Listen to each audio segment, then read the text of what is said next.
Hi, my name is Shorful and welcome to another one of my videos where I talk about the real world of data. In today's presentation, what I'm going to talk about are presenting tips for a data analyst. Okay, so how do you present or tips to how to present well as a data analyst. So the first tip I give is try and rehearse your presentation without slides. Okay, so what you want to do is once you've created your slides, put them to one side and rehearse without them. Okay.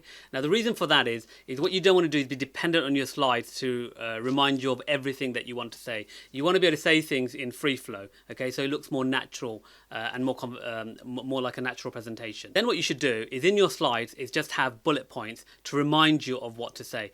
Don't actually ever read those bullet points or try not to read those bullet points, but they're just reminder to you of what you should be saying in each slide. So what you do is you rehearse your slides or rehearse your presentation, without your slides. Okay.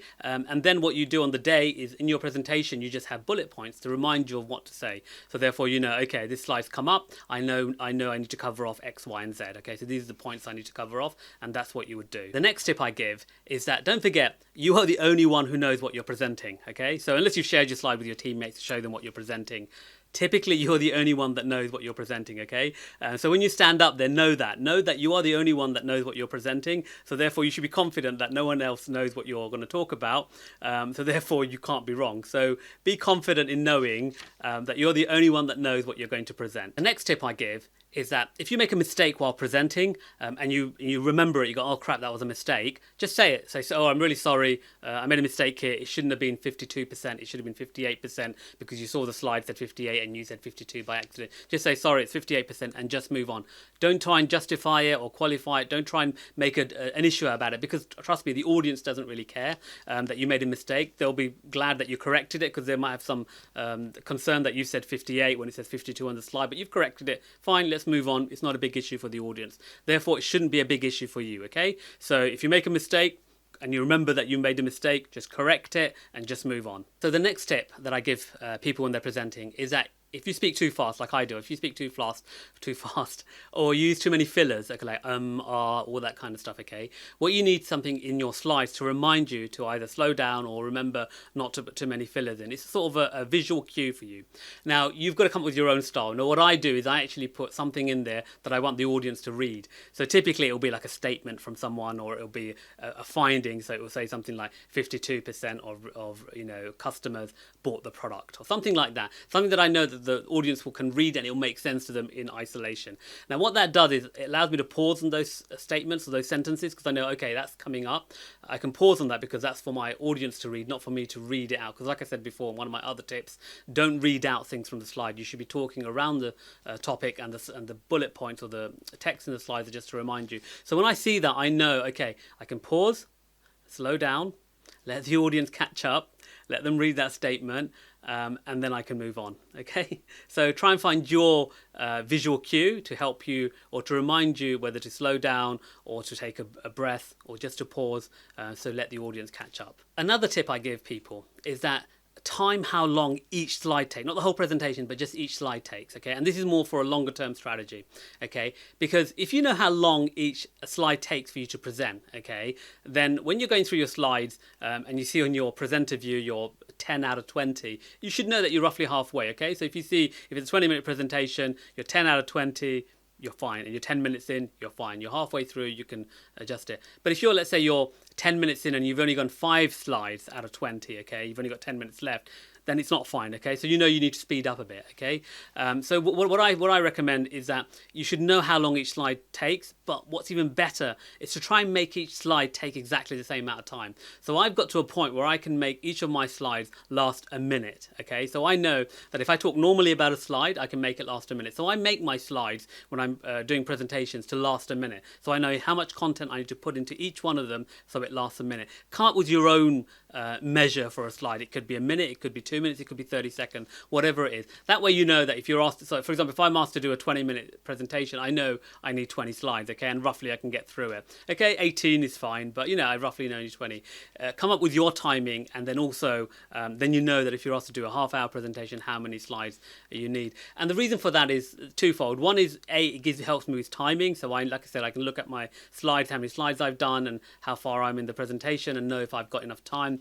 The other thing is, it's a good rhythm for the audience. So if you're going through slides at a good, nice pace rhythm, it's good for the audience. What I've found is that if I stick on one slide for a very long time and I'm talking about it more and more, the audience does get a bit detached from what I'm talking about, because they're seeing the same slide up there. Even if you like bring in the bullet points one by one, it's still there, okay? It's still the same slide, and you find that you might lose the audience. So try and keep a nice rhythm.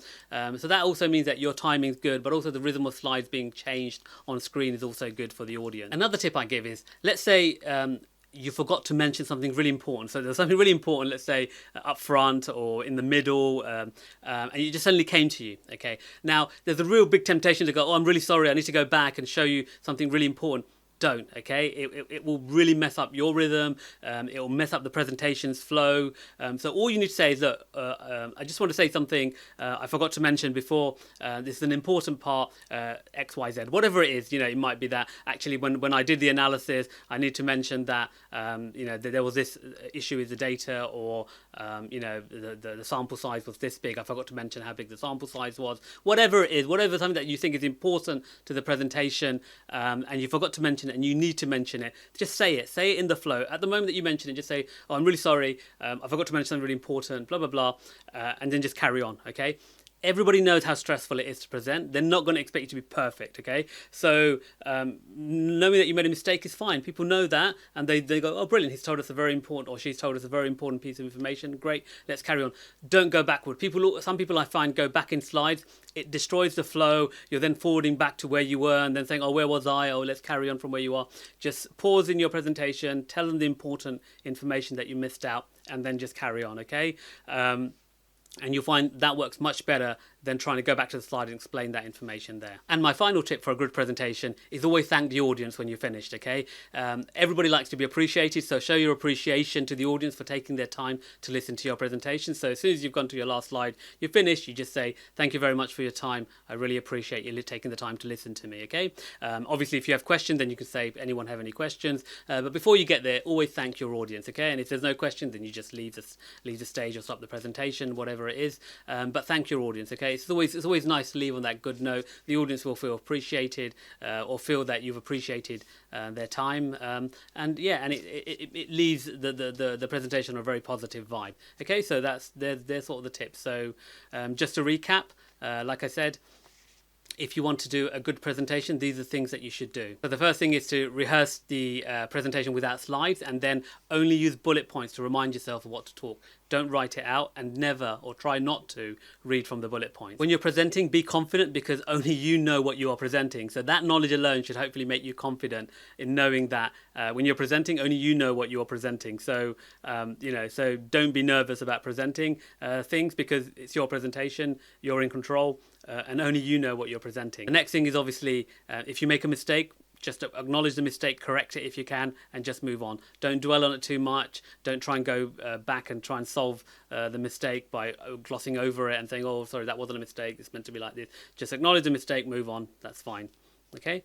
If you speak too fast, like I do, or you do lots of fillers, or you get nervous, okay, have visual cues in your slide, okay? Visual cues that remind you to either pause or take a deep breath, or just to slow down. Whatever it is, have a visual cue to remind yourself to, do what you need to do to get the presentation on track. The next thing is then to time how long each individual slide takes. That's another tip, okay? So how long does each individual slide take? And then have a system for yourself. So like I said, I try and make all my slides last a minute. Two things happen there. One is I know how fast I'm going, and secondly, it's a good rhythm for the audience, okay? So always time your slides, individual slides, and try and keep them equal if you can. If you forget something important, just pause in your slide, in your presentation, just say, look, I forgot something important I meant to mention previously, blah, blah, blah, this was what it was, and then just carry on, okay? Don't go back in slides, just mention what was important and carry on.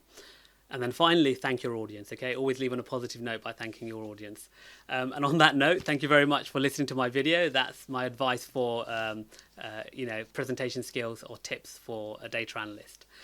Please do subscribe to my channel and keep watching my videos. Thank you very much.